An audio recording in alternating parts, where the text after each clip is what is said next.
करता हूँ। देखिए, आपने कल केमिस्ट्री का इंट्रोडक्शन पार्ट देखा होगा, ठीक है। आज हम स्टार्ट करेंगे केमिस्ट्री को बिल्कुल बेसिक लेवल से। देखिए, केमिस्ट्री की अगर सबसे बेसिक लेवल देखी जाए तो हमने कल देखा था कि प्रकृति में दो चीज़ें होती हैं। देखिए, एक बार और फिर से हम इसे डबल से देख लेते हैं। देखिए, हम देखें, सबसे पहले हमने देखा था कि नेचर प्रकृति में दो चीज़ें होती हैं, ठीक है। एक तो विजिबल होती है जो हमें दिखाई देती हैं, और दूसरी होती है इनविजिबल, ठीक है। देखिए, नेचर प्रकृति में दो चीजें होती हैं, एक होगी विजिबल जो हमें दिखाई देती हैं, और दूसरी होगी इनविजिबल जो हमें नहीं दिखाई देती है। अब अगर हम बात करें कि विजिबल में क्या आता है, देखिए जो हमें दिखाई देता है, अब अगर वो चीज ये मार्कर हो या हम यहाँ पे खड़े हम हो, मतलब मार्कर की अगर हम बात करें तो ये हो जाएगा हमारा निर्जीव पार्ट, और अगर मैं खुद की बात करूं तो मैं हो जाऊंगा सजीव। तो इसका मतलब प्रकृति में दिखाई देने वाली सजीव व निर्जीव चीजें, ठीक है। तो विजिबल होगा हमारा पदार्थ, सब्सटेंस, या हम बात करें द्रव्य, मैटर की बात करें, ठीक है। तो प्रकृति में विजिबल क्या होगा, पदार्थ, द्रव्य। अब अगर हम इनविजिबल की बात करें तो प्रकृति में देखिए ऊर्जा एक ऐसी चीज है जो इनविजिबल होती है, जो हमें नहीं दिखाई देती है, ठीक है। तो देखिए यहाँ ये वाली बात तो हमने कल देख ली थी। अब हम स्टार्ट कहां से करेंगे, हमारा आज का चैप्टर स्टार्ट कहां से होगा, पदार्थ से। देखिए, रसायन शास्त्र की या केमिस्ट्री की हम बात करें, रसायन विज्ञान की, तो रसायन विज्ञान की सबसे छोटी इकाई क्या होती है, पदार्थ। या हम बात करें कि पदार्थ से या सबसे बेसिक फंडामेंटल इकाई है, यूनिट है। यहीं से हम पूरी केमिस्ट्री का पढ़ना स्टार्ट करेंगे और देखेंगे कि जितने भी चैप्टर्स हम केमिस्ट्री में पढ़ते हैं, रसायन विज्ञान में पढ़ते हैं, क्या उन सभी में पदार्थ का महत्वपूर्ण रोल होता है या नहीं, ठीक। तो देखिए यहां से हम स्टार्ट करेंगे पदार्थ, ठीक है दोस्तों। देखते हैं पदार्थ क्या होता है।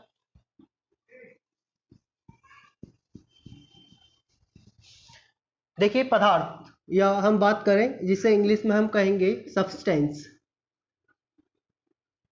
देखिए, पदार्थ क्या होता है, तो देखिए सबसे पहली बात तो जैसे हमने देखा पदार्थ विजिबल होता है। देखिए सबसे पहला क्वेश्चन तो आपका यहीं से बनता है कि देखिए इस टाइप से क्वेश्चन होता है कि प्रकृति में इनविजिबल होती है। आपके ऑप्शन होंगे पदार्थ, एनर्जी, जो भी चार ऑप्शन होंगे, तो इनविजिबल होगा तो आपका आंसर हो जाएगा एनर्जी। अगर आपसे क्वेश्चन इस टाइप से आता है कि निम्नलिखित नीचे दिए गए ऑप्शंस में से या नीचे दिए गए जो भी हमारे आंसर्स हैं उनमें से पदार्थ क्या होगा, या पदार्थ क्या होगा, तो आप कहेंगे कि पदार्थ विजिबल होगा, ठीक। अब देखिए पदार्थ क्या होता है, सब्सटेंस या पदार्थ। देखिए पदार्थ क्या होता है, तो वह प्रत्येक घटक, देखिए पहले हम पदार्थ की एक सिंपल सी डेफिनेशन की बात करें कि वह प्रत्येक घटक जो हमें दिखाई देता है, वह प्रत्येक घटक जो हमें दिखाई देता है तथा जिसमें स्वयं का द्रव्यमान तथा भार होता है। क्या होगी डेफिनेशन, कि वह प्रत्येक घटक जो हमें दिखाई देता है जिसमें स्वयं का द्रव्यमान तथा कुछ ना कुछ भार होता है, पदार्थ कहलाता है, ठीक है। पदार्थ जिसमें स्वयं का द्रव्यमान या भार होता है उसे हम पदार्थ कहते हैं, ठीक है। यहां तक देखिए, अब अगर हम देखें कि पदार्थ, अच्छा यहां पे एक और देख लेते हैं जो हमें दिखाई देता है, ठीक है। अब देखिए, हमें अभी थोड़ी देर पहले हमने बात की थी कि पदार्थ या जो भी चीजें, जैसे अगर हम बात करें ये एक मार्कर है, ठीक है। हम देखें यहाँ पे कि अगर ये कोई व्यक्ति खड़ा हुआ है, व्यक्ति जिसे हम कहते हैं सजीव, ठीक है यहाँ तक। या हम यहाँ पे देखें अगर ये कोई बाल्टी रखी हुई है जो कि निर्जीव होगी, तो ये हो जाएगा निर्जीव। तो क्या देखिए यहाँ पे अगर कोई पर्सन खड़ा हुआ है तो क्या ये हमें नहीं दिखाई दे रहा है, ये हमें दिखाई दे रहा है, तो इसका मतलब क्या हुआ कि ये सजीव है, दिखाई तो दे रहा है। देखिए ये दिखाई दे रहा है, दूसरी बात क्या इसमें अपना कुछ भार नहीं है, तो इसमें अपना भार भी है। इसका द्रव्यमान, जो स्थान घेर रहा है उसे द्रव्यमान कहते हैं। देखिए जो इसका वेट होगा उसे हम भार कहते हैं। ये जो पर्सन प्रकृति में जो स्थान घेर रहा है अपनी जगह की वजह से, ठीक है, अपने भार की वजह से जो स्थान घेरता है उसे उसका द्रव्यमान कहते हैं। अब हमें ये दिखाई दे रहा है, ठीक। इसके जस्ट साथ अगर हम देखें निर्जीव बाल्टी, ये हमने एक बाल्टी देखी है निर्जीव में एक उदाहरण के तौर पर, तो देखिए इसका भी कुछ ना कुछ भार है, ठीक। जो इसने स्थान घेरा है उसे हमने कहा है द्रव्यमान कहा है, और ये भी हमें दिखाई दे रही है। तो देखिए पदार्थ कितने प्रकार के हुए, तो आप कहेंगे यहां से पदार्थ दो प्रकार का होता है। पदार्थ कितने प्रकार के, पदार्थ दो प्रकार के, सजीव पदार्थ और निर्जीव पदार्थ। दोस्तों मैं उम्मीद करता हूं कि आपको ये सब बातें क्लियर समझ में आ रही होंगी, ठीक है यहां तक। अच्छा एक बात और देख लेंगे, एक बात और देखिए हम जो यहाँ पर हमारा रसायन शास्त्र या केमिस्ट्री जो पढ़ रहे हैं, देखिए ये किन किन एग्जाम्स के लिए सबसे ज्यादा इंपॉर्टेंट होगा, तो हम देखें एनटीपीसी रेलवे के लिए। देखिए रेलवे में साइंस की अगर हम बात करें तो रेलवे में साइंस से सबसे ज्यादा जो क्वेश्चन पूछे जाते हैं वो रसायन विज्ञान से पूछे जाते हैं, ठीक है। रसायन विज्ञान में भी किन किन टॉपिक्स से सबसे ज्यादा क्वेश्चन पूछे जाते हैं हम उनको भी चर्चा करेंगे। देखिए उन टॉपिक्स में से जो सबसे ज्यादा पूछे जाते हैं उनमें एक महत्वपूर्ण रोल प्ले करता है पदार्थ भी, ठीक। इसके साथ आवर्त सारणी तो सभी को पता ही होगी कि रेलवे का सबसे महत्वपूर्ण या सबसे चुनिंदा चैप्टर्स या अध्यायों में से एक है। तो देखिए रसायन विज्ञान एनटीपीसी, रेलवे की बात करें एमपीएसआई, ठीक, और एसएससी। देखिए एनटीपीसी, एमपीएसआई, एसएससी और जितनी भी, देखिए अधिकतर इन तीनों क्वेश्चंस में ज्यादा पूछा जाता है रसायन विज्ञान, सॉरी तीनों एग्जाम्स में रसायन विज्ञान ज्यादा पूछा जाता है।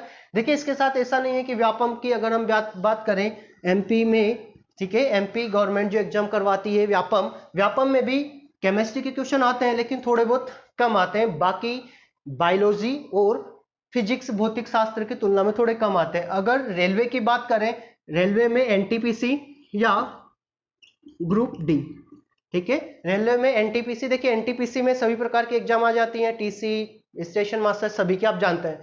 एनटीपीसी और ग्रुप डी रेलवे की अगर हम बात करें तो रेलवे में सबसे ज्यादा जो क्वेश्चन पूछा जाता है वो पूछे जाते हैं केमिस्ट्री से। एमपीएसआई में भी केमिस्ट्री से अच्छे खासे क्वेश्चन आते हैं और एसएससी में भी केमिस्ट्री से अच्छे खासे क्वेश्चन बनते हैं, ठीक है। देखिए हम आगे बढ़ाते हैं इसमें, ये तो ही हमारी बात कि किन किन एग्जाम्स के लिए हम जो पढ़ेंगे ये इंपॉर्टेंट होगा। दूसरी बात देखिए मैं आपको एक बात और बता देता हूं कि हम जो केमिस्ट्री पढ़ेंगे, रसायन शास्त्र पढ़ेंगे, ठीक है, इसमें कंटेंट इतना जबरदस्त मिलेगा आपको। देखिए अगर आप कोई सी और बुक भी उठाते हैं तो उन बुक की तुलना में भी आपको यहाँ पर एक जबरदस्त कंटेंट उपलब्ध कराया जाएगा, ठीक है। बस उम्मीद यही है उम्मीद क्या है कि आपसे यही रिक्वेस्ट है कि आप वीडियो को ज्यादा से ज्यादा लाइक और शेयर कीजिए अगर आपको कंटेंट अच्छा लगता है तो, ठीक है। देखिए अब हम बात करें हमारे चैप्टर पे आ जाते हैं कि पदार्थ कितने प्रकार का, तो पदार्थ होगा दो प्रकार के होते हैं, एक होगा फर्स्ट इज सजीव पदार्थ, ठीक है, सजीव या जिसे हम कहें लिविंग, ठीक है, निर्जीव नॉन लिविंग। दोस्तों यहां तक बात क्लियर हुई होगी कि पदार्थ क्या होता है, तो वह प्रत्येक घटक जो हमें दिखाई देता है जिसका अपना द्रव्यमान तथा जिसका अपना एक भार होता है पदार्थ कहलाता है। पदार्थ कितने प्रकार के होते हैं, तो पदार्थ दो प्रकार के होते हैं, ठीक है दोस्तों, यहां तक क्लियर हुआ। देखिए आगे देखते हैं। देखिए अब हम बात करेंगे पदार्थ की अवस्था के बारे में, ठीक है, स्टेट ऑफ सब्सटेंस, पदार्थ की अवस्थाएं। देखिए पदार्थ की कितनी अवस्था होती हैं, तो देखिए आपने अभी तक तो पढ़ा होगा पदार्थ की तीन अवस्था, तो सभी को पता है। देखिए अवस्था क्या होगी हमारे पास अगर ये मार्कर है, ठीक है, ये मार्कर एक ठोस है, मतलब देखिए इसमें अणु पास है और आप इसे दबाएंगे दबेगा नहीं, इसका मतलब ये जो पदार्थ हुआ ये निर्जीव है, लेकिन किस टाइप का है, तो आप कहेंगे ये ठोस है। तो देखिए पदार्थ की कितनी अवस्था होती है, तो पदार्थ की आपका हेडिंग होगा पदार्थ की अवस्था है। देखिए पहला होगा ठोस, सॉलिड, दूसरी अवस्था द्रव,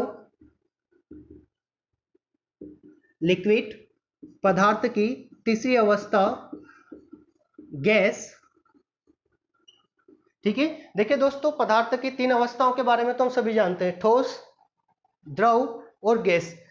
अब पदार्थ की चौथी अवस्था क्या होती है? तो पदार्थ की चौथी अवस्था होगी प्लाज्मा। ठीक है, प्लाज्मा। देखिए मुझे थोड़ी सी हंसी आ रही है प्लाज्मा का नाम सुन के, वो इसलिए कि जब हमने केमिस्ट्री का इंट्रोडक्शन पार्ट बनाया था तो आपने देखा होगा कि जो यहाँ से नीचे नीचे का जो थोड़ी सी सही से नहीं दिख रहा था, प्लाज्मा, उसे हम कहेंगे प्लाज्मा अवस्था, उसे रूप से हम कह सकते हैं। देखिए प्लाज्मा अवस्था क्या होती है, कहाँ से प्राप्त की जाती है, किसने इसका नामांकन किया, किसने इसकी खोज की, हम सभी जब इस पे आएंगे तो पूरा डिटेल से देखेंगे। ठीक है, यहाँ तक। अगली अवस्था होगी आपकी बोस आइंस्टाइन कंडेंसेट, या जिसे हम शॉर्ट फॉर्म में कहेंगे बीईसी। ठीक है, बीईसी। तो देखिए पदार्थ की पांच अवस्थाएं, ठोस, द्रव, गैस, प्लाज्मा और Bose Einstein condensate.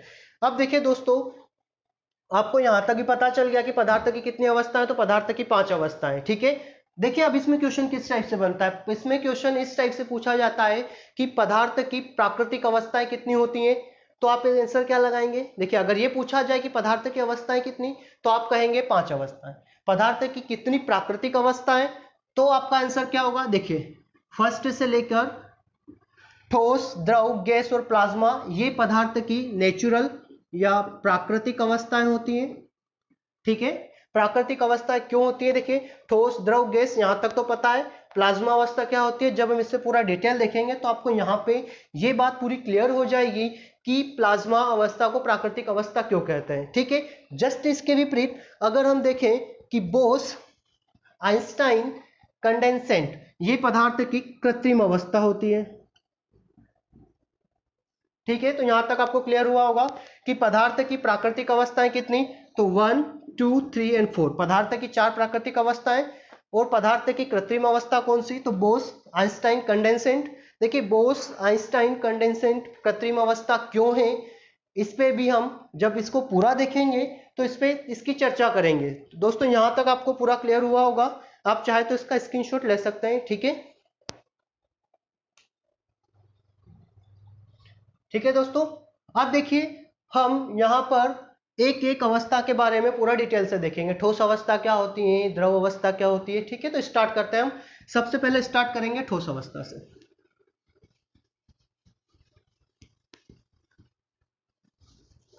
Solid state. देखिए पदार्थ की ठोस अवस्था क्या होती है। देखिए पदार्थ की वह अवस्था जिसमें पदार्थ का आकार तथा आयतन क्या होगा, कि पदार्थ की वह अवस्था जिसमें पदार्थ का आकार तथा आयतन कैसा हो, निश्चित हो। पदार्थ की वह अवस्था जिसमें पदार्थ का आकार आयतन निश्चित हो, पदार्थ की कौन सी अवस्था कहलाती है, तो ठोस अवस्था कहलाती है। अगली बात करें हम, देखिए अब अगर हम यहां पे देखें कि ठोस अवस्था, पदार्थ की ठोस अवस्था में अणु पास पास होते हैं।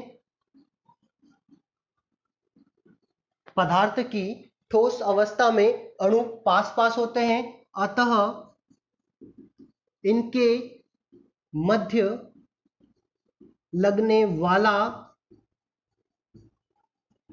देखिए पदार्थ की ठोस अवस्था में अणु अत्यधिक पास पास होते हैं, अतः इनके मध्य लगने वाला अंतराण्विक बल मजबूत होता है। इनके मध्य लगने वाला अंतराण्विक बल मजबूत होता है।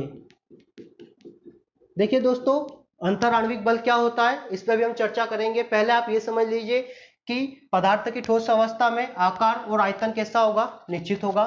देखिए इसको हम जब द्रव अवस्था देखेंगे तो दोनों का साथ में एक एग्जांपल लेके वहां पे पूरा क्लियर कर लेंगे। पदार्थ का ठोस अवस्था में आकार व आयतन निश्चित होगा। दूसरी हम बात करें कि पदार्थ की ठोस अवस्था में अणु पास पास होते हैं। अब अगर अणु पास पास होंगे तो इनके मध्य लगने वाला अंतराण्विक बल मजबूत होगा। अंतराण्विक बल मजबूत होगा तो पदार्थ की इस अवस्था में इनके मध्य अणुओं का जो घनत्व होगा वो भी ज्यादा होगा। देखिए कैसे, देखिए यहां पे हम बात करें, देखिए आपके पास एक टर्म है, देखिए ये पूछा जाता है कि ठोस अवस्था में अंतर आणविक बल अधिक होता है कम होता है, ठीक है, तो अंतर आणविक बल मजबूत होता है, इसका मतलब अधिक होता है। देखिए यहाँ पे हम आपको समझने की कोशिश करेंगे थोड़ा बहुत कि देखिए अगर हम कोई ठोस पदार्थ लें, ठीक है, देखिए ठोस पदार्थ में अगर हम देखें कि हमारे पास ये कोई बॉल है, ठीक है, ये हमारे पास मेटल की बनी हुई बॉल है, ठीक है, मेटल में हम देख लेते हैं कि ये आयरन की कोई गोलाकार गेंद है, ठोस गेंद है, ठीक है, ये यहाँ पे ये ठोस गेंद है। तो देखिए यहाँ पर ये जो गेंद है इसमें पदार्थ है, ठीक है, छोटे छोटे अणुओं से मिलकर बना हुआ है, ठीक है, हम देखिए अणु परमाणु की बात करेंगे तब ये पूरा आपका फिर से क्लियर हो जाएगा ये कि पदार्थ अणुओं से मिलकर कैसे बना होता है, परमाणु क्या इसमें रोल प्ले होता है, ठीक है। तो अभी यहाँ पे आप ये देखिए कि हमारे पास आयरन की कोई गेंद है, ठीक है, आयरन का कोई गोला है। अब देखिए इस गोले में जो अणु है, बारीक बारीक जो छोटे छोटे अणु होते हैं, ठीक है, तो बहुत सारे अणु हैं। हम देखें कि इसमें इस टाइप से अगर अणु है, ठीक है, ये अगर अणु है तो इन अणुओं के मध्य देखिए ये खाली स्थान है, ठीक, थोड़ा थोड़ा सबके मध्य खाली स्थान है, देखिए ऐसे ही सभी के मध्य यहाँ पे पूरा खाली स्थान है।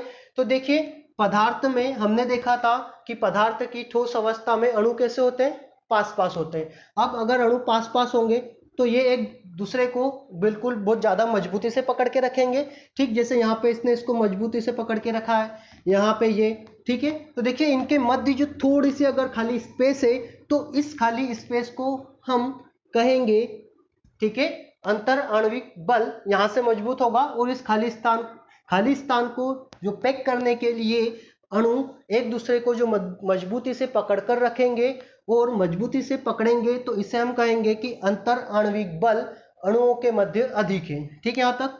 अब देखिए कि पदार्थ की ठोस अवस्था में घनत्व, अणुओं के मध्य घनत्व, डेंसिटी जिसे हम कहते हैं वो ज्यादा होगी या कम होगी, तो इसकी डेंसिटी ज्यादा होगी, यहां तक क्लियर है।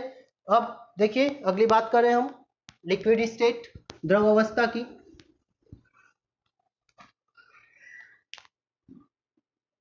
सेकंड होगा हमारा पदार्थ की द्रव अवस्था, लिक्विड स्टेट। देखिए पदार्थ की द्रव अवस्था लिक्विड स्टेट क्या होती है, तो देखिए पदार्थ की वह अवस्था जिसमें पदार्थ का आकार तथा आयतन, ठीक है, आकार तथा आयतन। अब देखिए यहां पे पदार्थ की वह अवस्था जिसमें आकार तो अनिश्चित हो तथा इसका आयतन निश्चित हो। पदार्थ की वह अवस्था जिसमें पदार्थ का आकार अनिश्चित हो, पदार्थ का आयतन निश्चित हो, पदार्थ की कौन सी अवस्था कहलाएगी, तो पदार्थ की द्रव अवस्था कहलाएगी, लिक्विड स्टेट कहलाएगी, ठीक है। यहाँ पे अब हम देखें यहाँ पे कि द्रव अवस्था में अणु दूर दूर होते हैं, अणु दूर दूर होते हैं। देखिए ऐसा नहीं कि अणु बहुत ज्यादा दूर होते हैं, ठोस की तुलना में अणु दूर दूर होते हैं, अतः इनके मध्य लगने वाला अंतर आणविक बल कैसा होगा, तो अंतर आणविक बल कमजोर होता है। देखिए दोस्तों यहां से बहुत क्वेश्चन पूछा जाता है कि पदार्थ की द्रव अवस्था में अंतर आणविक बल कमजोर होता है या मजबूत होता है, तो कमजोर होता है, क्यों होता है। देखिए जब अणु इसमें दूर दूर होंगे, अणु दूर दूर होंगे तो वो एक दूसरे को कम मजबूती से पकड़ेंगे, जब कम मजबूती से पकड़ेंगे तो हमने यहाँ पे देखा था कि जो बीच वाला गैपिंग होगा वो ज्यादा हो जाएगा, जब गैपिंग ज्यादा होगा तो इनके मध्य जो अंतर आणविक बल है वो कमजोर होगा, ठीक, यहाँ तक। देखिए अब हम देखें कि कैसे अंतर आणविक बल क्या होता है, ये तो अभी आपने देखा है, ठीक है। अब देखें यहाँ पे अगर हम बात करें आकार और आयतन की, देखिए यहाँ पे एक हम एग्जाम्पल लें पानी का। देखिए पानी को आप एक तो बाल्टी में रख दीजिए, ठीक है, पानी को आप एक बाल्टी में रख दीजिए और इसी पानी को एक सिलेंडर में भर दीजिए। ये बाल्टी होगा, ये सिलेंडर। तो आप इस जल को अगर बाल्टी में रखेंगे, अगर सपोज आपके 5 लीटर जल है, 5 लीटर पानी है, तो और बाल्टी की जो कैपेसिटी है जितनी भी हो, ठीक है, तो अगर आप बाल्टी को इसमें रखेंगे, बाल्टी में पानी को भरेंगे, तो देखिए पानी क्या आकार ले लेगा, पानी ये आकार ले लेगा, ठीक। और इसी 5 लीटर पानी को अगर आप सिलेंडर में भरते हैं तो पानी ये आकार ले लेगा। तो क्या इसका आकार निश्चित हुआ? तो जो द्रव अवस्था है पदार्थ की, उसका आकार अनिश्चित होता है, आयतन तो निश्चित होगा, आकार अनिश्चित। देखिए यहाँ पे थोड़ी सी अगर हम बात करें, एक एग्जांपल हमारा ठोस अवस्था की बात करें, वही वाला फिर से लेते हैं हम। आयरन का एक कोई गोल धातु का कोई गोलाकार टुकड़ा है, ठीक है। अगर आप इसे इस बाल्टी में रखते हैं या एक सिलेंडर में रखते हैं, ठीक है, देखिए आप इस गोले को अगर बाल्टी में रखेंगे तो भी ये इसी आकार का होगा, यहाँ पे रखेंगे तो भी इसी आकार का होगा।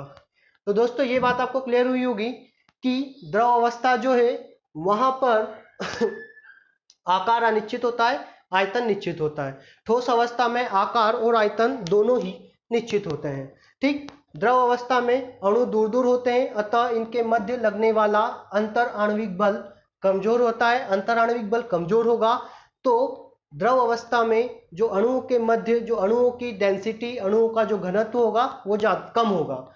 सॉलिड अवस्था में घनत्व ज्यादा, लिक्विड अवस्था में घनत्व कम होगा, ठीक। अगली स्टेट की बात करें हम, गैसेस स्टेट।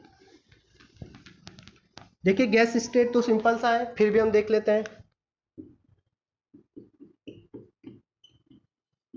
पदार्थ की गैस अवस्था। अब देखिए गैस अवस्था क्या होती है, देखिए पदार्थ की वह अवस्था जिसमें आकार तथा आयतन, आकार तथा आयतन दोनों ही क्या होंगे, तो दोनों ही अनिश्चित होते हैं। देखिए अनिश्चित क्यों होते हैं, आप देखिए अगर हम बात करें सिलेंडर की, कि ये हमारे पास कोई बड़ा सिलेंडर है, ठीक है, ये हमारे पास कोई छोटा सिलेंडर है। देखिए इसकी सिलेंडर की कैपेसिटी मान लेते हैं हम 16 लीटर, 16 लीटर है, और ये जो है हमारा 5 लीटर का सिलेंडर है, ठीक है। अब देखिए इसमें आकार और आयतन अनिश्चित कैसे होता है, देखिए यहाँ पे। और अगर हम बात करें कि हमारे पास 2 लीटर कोई गैस है, तो उस 2 लीटर गैस को अगर आप यहाँ पे 16 लीटर वाले सिलेंडर में छोड़ेंगे, तब भी जो गैस के अणु है इस पूरे में फैल जाएंगे, ठीक। और इसी 2 लीटर वाली गैस को अगर आप 5 लीटर वाले सिलेंडर में छोड़ते हैं तो भी अणु, गैस के अणु जो होंगे ऊपर तक होंगे। तो देखिए ये आकार यहाँ पे कुछ और था, यहाँ पे कुछ आकार हो गया, तो ये आकार अनिश्चित हो गया। अब हम बात करें आयतन की, देखिए आयतन अनिश्चित कैसे होगा, तो देखिए अगर ये 2 लीटर का गैस है, इस 2 लीटर गैस को आप इस सिलेंडर में रखते हैं और इसे कंप्रेस्ड करते जाते हैं। इसे जितना ज्यादा कंप्रेस्ड करेंगे तो जो गैस है वो द्रव अवस्था में आ जाएगी, ठीक है। इसी प्रकार यहाँ पे भी यही होगा, क्योंकि यहाँ पे ज्यादा कंप्रेस्ड होगी तो, और इसका आयतन अनिश्चित हो जाएगा। तो गैस अवस्था में, पदार्थ की गैस अवस्था में आकार तथा आयतन अनिश्चित होता है। दूसरी बात हम करें कि अंतर आणविक बल सबसे कमजोर होगा। अंतर आणविक बल मजबूत काय में होगा, तो सॉलिड अवस्था में, सॉलिड स्टेट में कमजोर काय में होगा, दुर्बल काय में होगा, दुर्लभ सॉरी, तो लिक्विड अवस्था में। और सबसे ज्यादा कमजोर होगा अंतर आणविक बल, तो वो काय में होगा, गैस अवस्था में। क्यों होगा, कि इसमें जो अणु है दूर दूर होंगे। देखिए आपने देखा ये 2 लीटर गैस इसमें भी पूरी भरी हुई है और 5 लीटर वाले में भी पूरी भरी हुई है, तो इनके अणुओं के मध्य जो डिस्टेंस है वो ज्यादा हो गई। तो गैस अवस्था में आकार व आयतन अनिश्चित होता है, अंतर आणविक बल सबसे ज्यादा कमजोर होता है, और अणु इसमें दोनों की तुलना में, लिक्विड और सॉलिड दोनों की तुलना में सर्वाधिक दूर दूर होते हैं, ठीक। तो देखिए पदार्थ की 3 अवस्थाओं की बात हुई। अगली बात करें हम पदार्थ की चौथी अवस्था के बारे में। देखिए पदार्थ की चौथी अवस्था होगी हमारी प्लाज्मा अवस्था।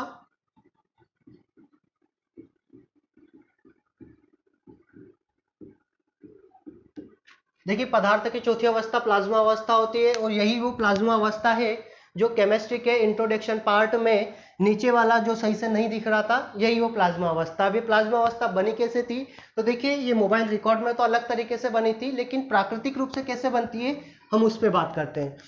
देखिए पदार्थ की प्लाज्मा अवस्था मुख्य रूप से गैसीय अवस्था का ही एक रूप है। काय का एक रूप है?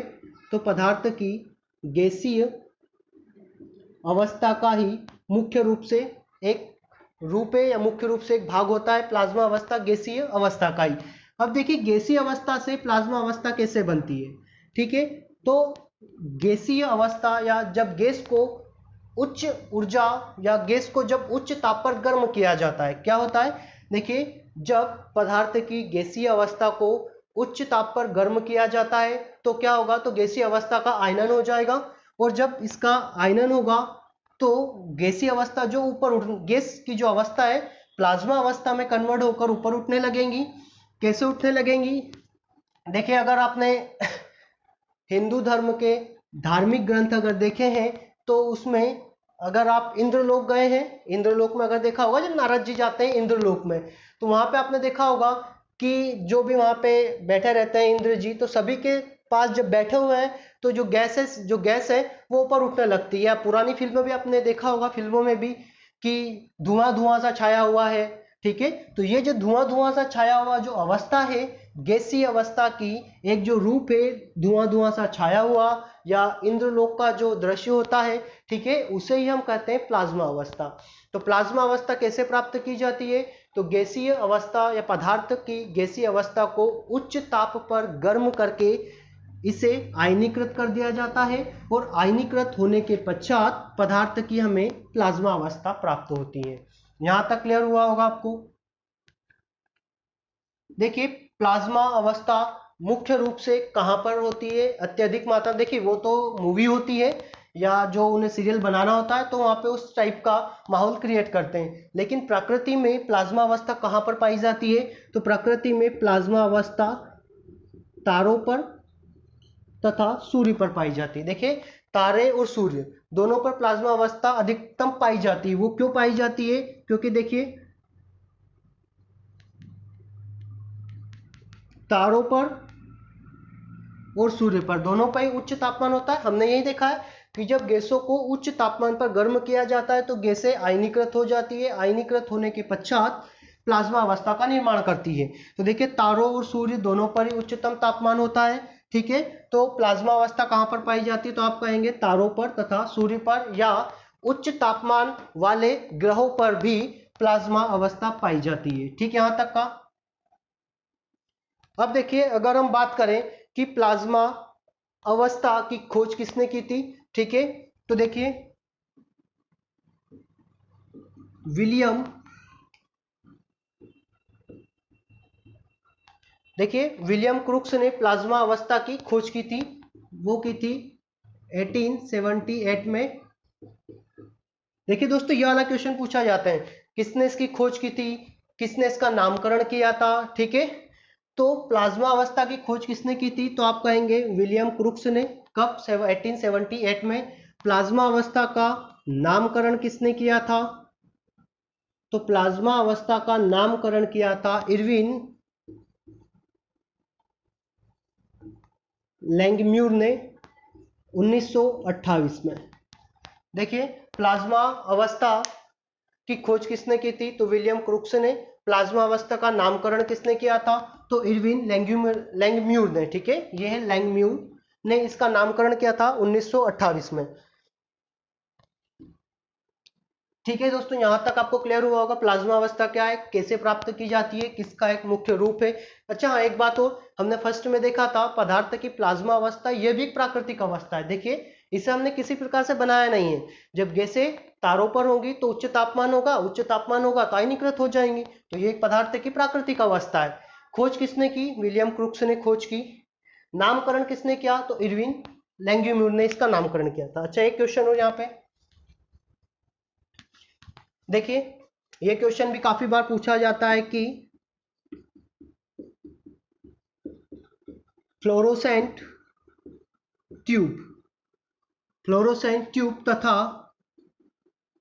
नियॉन बल्ब, क्या फ्लोरोसेंट ट्यूब? देखिए ये वही फ्लोरोसेंट ट्यूब है जो एलईडी या सीएफएल के आने के पहले जो ट्यूबलाइट चलती थी उसे फ्लोरोसेंट ट्यूब कहते हैं। देखिए फ्लोरोसेंट ट्यूब तथा नियॉन बल्ब में भी प्लाज्मा अवस्था पाई जाती है।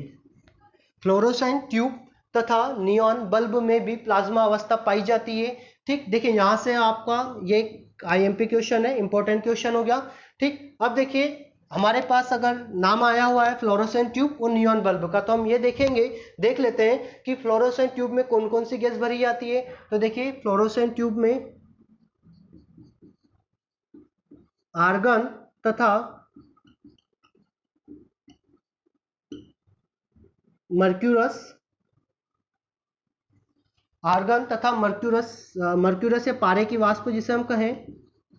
देखिए फ्लोरोसेंट ट्यूब में आर्गन की वाष्प तथा पारे की वाष्प भरी जाती है। ठीक, नियॉन बल्ब में क्या होता है, तो नियॉन बल्ब में नियॉन गैस होती है।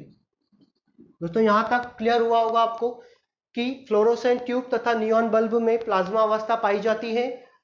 फ्लोरोसेंट ट्यूब में आर्गन तथा मर्क्यूरस पारे की वाष्प भरी जाती है। ठीक, नियॉन बल्ब में नियॉन गैस भरी जाती है। देखिए जब नियॉन गैस विज्ञापन जो होता है, ठीक है, विज्ञापन जो प्रतिदीप्ति वाले विज्ञापन होते हैं उसमें भी नियॉन गैस भरी जाती है। जब हम अक्रिय गैसों के बारे में पढ़ेंगे तो नियॉन गैस के बारे में भी पूरा कंसेप्ट क्लियर कर लेंगे। तो देखिए दोस्तों यहाँ पे आज आपकी पदार्थ की हम 4 अवस्थाओं के बारे में बात करेंगे। ठीक है, 4 अवस्था के बारे में लगभग बात हो चुकी है। करेंगे क्या, ठोस, द्रव, गैस और प्लाज्मा, बॉस आइंस्टीन और पदार्थ का जो अवस्था परिवर्तन है, हम इसके नेक्स्ट चैप्टर में देखेंगे। तो दोस्तों आपको आज का वीडियो कैसा लगा, ठीक है, आपको पूरा कंटेंट सही से समझ में आया? और पूरा कंटेंट देखिए, कंटेंट इतना जबरदस्त है कि आप कोई सी 2 से 2 बुक भी उठा के देख लीजिए, उसमें आपको इस तरीके से पूरा कंटेंट अवेलेबल नहीं हो पाएगा जो कंटेंट आपको यहाँ पर अवेलेबल होगा। ठीक है, देखिए ये जो वीडियो बनाया गया है या केमिस्ट्री का जो वीडियो बनाया जा रहा है, ये मैंने आपको बताया किन किन एग्जाम्स को ध्यान में रख के बनाए जा रहे हैं। तो रेलवे को, क्योंकि सबसे ज्यादा क्वेश्चन पूछे जाते हैं रेलवे में केमिस्ट्री से, एमपीएसआई और एसएससी तीनों में ही काफी क्वेश्चन पूछे जाते हैं। ठीक है, तो आपको वीडियो का कंटेंट कैसा लगा, आप प्लीज इसका कमेंट करके हमें बताएं। थैंक यू दोस्तों।